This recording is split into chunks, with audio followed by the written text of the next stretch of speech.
Questions? Yes. Given the violent crime in D.C. that is being cracked down on with this. Okay, I'm happy to talk about violent crime in D.C., and I'm going to. I have some posters to show you. But anything on Cherizier? Are there any plans, Jeanine, to send American forces to Haiti to retrieve this man? Yeah.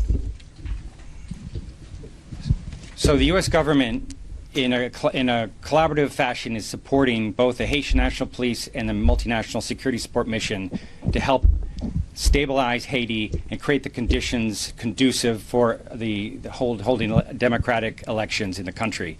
That is what we are doing. We are doing this mainly through foreign assistance and through technical assistance from our law enforcement partners. That is the strategy of the U.S. government right now. So how do you hope to get them in U.S. custody?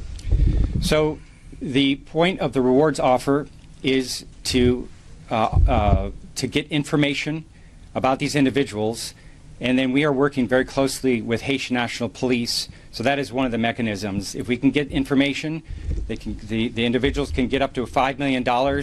Our U.S. law enforcement colleagues will work with Haitian National Police and will arrest this individual and incarcerate him. I had a question about the co-defendant. You said he was picked up in Texas, right?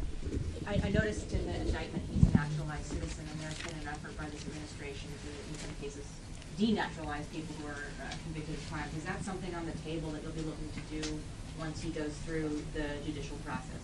Well, I think it's a little too early now to really comment on that. I think right now our goal is to get a conviction here, and then we'll make a decision as to what's appropriate. There's a lot of steps before you even get to that. Anything else on Cherizier? Do you plan to indict other Haitian gang leaders? Is this just the beginning? And do you have any sense of where he might be? If we knew where he was, I wouldn't tell you. I'd go over there myself. No. Right. That was a joke.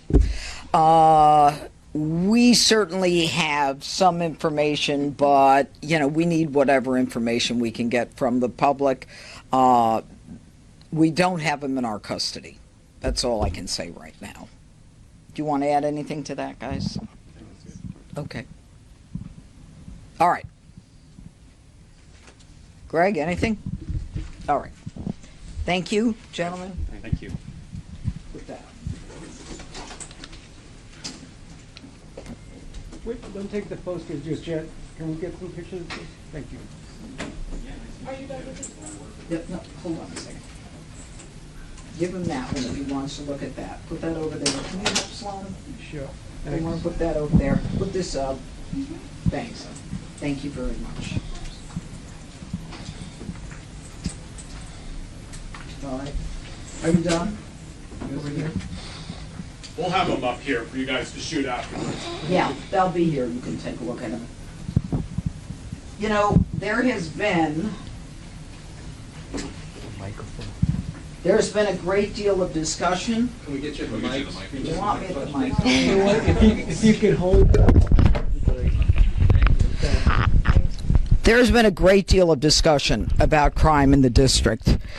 And the other day, I wanted to get a sense of what is actually happening in the District of Columbia. I asked for the number of teens who have been shot and killed by gunfire. Teens, everyone under the age of 20. As you can see, in 2024, we have, I believe I said it was, how many? Yeah. As you can see, in 2024, we have 29 individuals who were shot and killed in the district, all teens, some as young as 3 years of age, okay, because of gunfire. Some of these cases are solved, some of them are not solved. But what this makes clear to me is that there is a whole community that is suffering because of the violent crime in this district. And anyone who wants to tell me the crime is down and that we don't need an emergency focus on crimes of violence, all they need to do is take a look at this and talk to the loved ones and the family members of these individuals, all shot and killed long before their time. Now, over here are the individuals who were shot and killed under the age of 20, all teenagers, in 2025. And the number here is 16.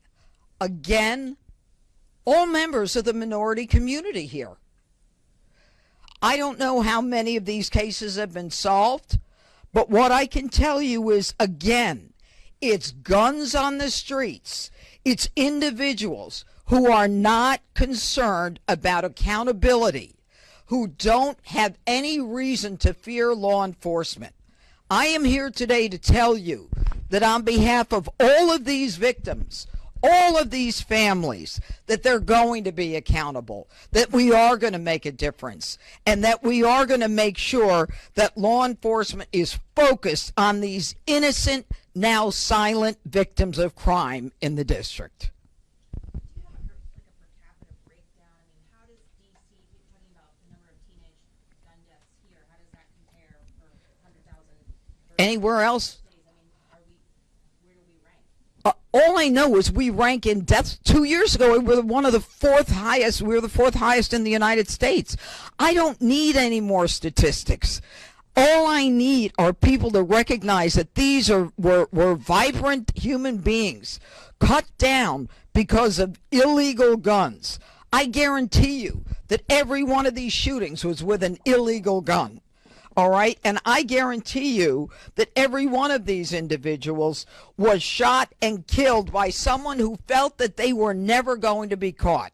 And I want to send a message that we are going to catch you, that we are going to change the laws, that if you're 14, 15, 16, 17, we're going to bring you into the justice system. No more of this DC, council, if they're under 16 or if they're under 19 or if they're under 25, we'll give them probation. No more. I'm done with that.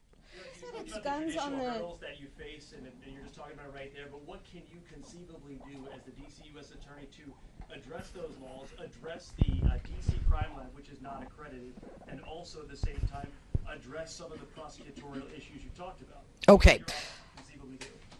Those are great questions. Number one, the DC Crime Lab is now accredited and validated very recently. So Dr. Diaz has communicated that to us, and we are working with the DC Crime Lab. Our concern is making sure that we have enough people who are able to analyze the DNA and all of the testing that we need to have done. That's number one. Number two, as it relates to prosecution, I have been very clear that Title 16 is not enough. Under Title 16, if you are 16 or 17 years of age, we can get you for rape 1, murder, robbery 1, burglary 1. But if you shoot someone and don't kill them, I don't have jurisdiction. It goes to the Attorney General, the State Attorney General, Brian Schwab, and the focus is family court rehabilitation. Now, I was a family court judge in New York for a short period of time. The mission there is not punishment, it's rehabilitation, as evidenced by, do we have those posters? Yeah, we had a poster with a, what you get is yoga, and you get ice cream socials in family court. Well, I'm done with yoga and ice cream socials. We've got to change the law to bring them into the justice system. We've got to get rid of the 3 statutes or 3 laws passed by the D.C. Council. Number one is the Youth Rehabilitation Act, where you basically say with the Youth Rehabilitation Act that what we're going to do is we're going to say, if you're sentenced and you're under the age of 25, that the judge can give you probation irrespective of what the crime is. That's nonsense. And that's why a judge, and you're tired of hearing about me say this, that's why a judge gave a 19-year-old 2-3 weeks ago, and I wrote an op-ed piece, gave a 19-year-old probation, and I understand it's 2 years probation to go to college with no mandate, for getting on a public bus with an illegal gun, shooting an individual in the chest, which to me is intent to kill. And he walked away, after we convicted him, he walked away with no jail time. If that's what you want in this district, then I'm the wrong person to be United States Attorney. Number one, the Incarceration Reduction Act. The Incarceration Reduction Act that the D.C. left-leaning council passed says if you're 25 years old and you were sentenced to 15 years as a young kid for probably murder, even a serial murderer, we can let you out if you're 25. We can let you out because, not because you're rehabilitated, not because the offense wasn't that bad, but because we can. And that's got to go. All right? And the third thing is record sealing. I go through all of the effort to get a conviction, and they want to seal the convictions. They want to say, we want to seal convictions after 5 years. If I'm a mother, and thank God my kids are older, if I'm a mother, I want to know if a nanny has an assault conviction. If I'm an employer, I want to know if this person has been convicted of larceny or petty larceny. Or if, say, I'm not in a public school, but I got a private, like, teaching a tennis group. I need to know if this guy's a predator, a pedophile. Everything about the D.C. Council's focus is defendant-oriented. I'm oriented to these people, and the people of the district are as well. You just walked through the. This federal takeover that you talked about a little bit. Well, you talked a lot about it, but any special. I don't have any special powers. I wish I did. But can you also talk about where you stand on hiring prosecutors and judges? I am. I am. I'm not going to bore you with the facts. Don't quote me on that. That was off the record. I can only hire during certain periods once there's been an ad or some kind of posting, and then I can hire. Okay, I'm doing it. I'm doing the best I can. The president has given me the permission to hire. This is an office that has been neglected. And I'll say it publicly. It's been neglected. With people signing contracts, they didn't know what they were signing. All right, it just kind of ran on its own. Not anymore. This is an office where nobody seemed to care that we were down 90 lawyers, 60 investigators, and paralegals. I do. And so my effort is to get people who want to work in the nation's capital, who want to work in the largest United States Attorney's office in the country, and the best office. Because we're not just federal prosecutors, we're local prosecutors. We get down and dirty in street crime. And that is what really motivates a lot of my prosecutors. You just walked through the changes you'd like to see from the punitive aspects. What about preventative? Do you or the president plan to do anything to address the root causes of crime in D.C., such as truancy?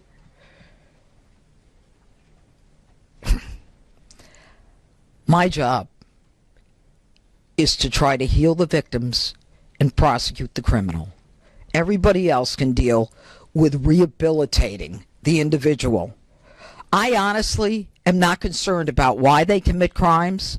My concern is if they commit crimes. My concern is the victims of the crimes. That's my job as a U.S. attorney. Go ahead. But just follow up on that quickly. Is a felony one. And right Yeah. now, D.C. Superior Court judges are scheduling felony one trials in 2027, in part because there are 13 vacancies right now that's going to grow in January. The president has only nominated one D.C. Superior Court judge. It's a process that takes a while with Congress because of D.C.'s rules. Have you talked to the president about Yeah. this? Is the White House moving forward Yes. with more nominees? You're going to need these judges to Yep. get these done. As recently as yesterday, I spoke with the president, and I have spoken to the president before about these vacancies. The president wants these vacancies filled as soon as possible because, like everyone in this room, it's common sense. It's not fair to the victims, to the families. It's not fair to the defendant. Why should the defendant who's charged with a crime have to live with a case for 3 years because there's not enough judges? We're all on the same page about what makes sense and what's fair. And so we're working on that. There's a whole thing with the Judicial Nominating Commission, and then they have to get approved, and then we have to get the Senate to approve. When can we expect step one? You can ask the Senate. No, the names from the president. He has to know. When can we expect names? Soon. Very soon. Weeks? Soon. Can you comment on the question, rededication of guys, we're all out resources of by time. the FBI? Okay, you're out of time? That means it's had enough. Goodbye. Thank you. I want you to report on But this. you said This it's is guns. important. You said it's guns on the street that's causing this problem. Are you concerned that the DOJ's funding cuts to gun violence prevention programs undermine the Stop efforts? it. We are putting all kinds of resources onto the street.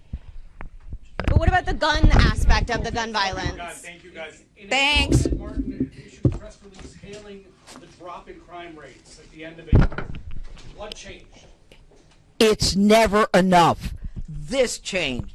This changed. It's never enough. You tell these families crime has dropped. You tell the mother of the intern who was shot going out from McDonald's near the Washington Convention Center, oh, crime is down.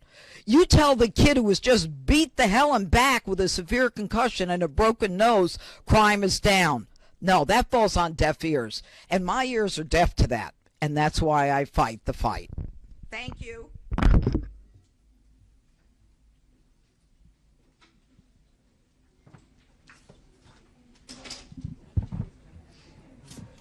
U.S. Attorney Jeanine Pirro addressed reporters' questions at a press briefing, beginning with inquiries about Haiti. She explained that the U.S. government is working closely with the Haitian National Police and a multinational security mission to stabilize the country and create conditions for democratic elections. This support is primarily provided through foreign aid and technical assistance from American law enforcement agencies. Pirro confirmed that a $5 million reward has been offered for information leading to the capture of a wanted Haitian gang leader, stressing the importance of public tips and joint operations between U.S. and Haitian authorities.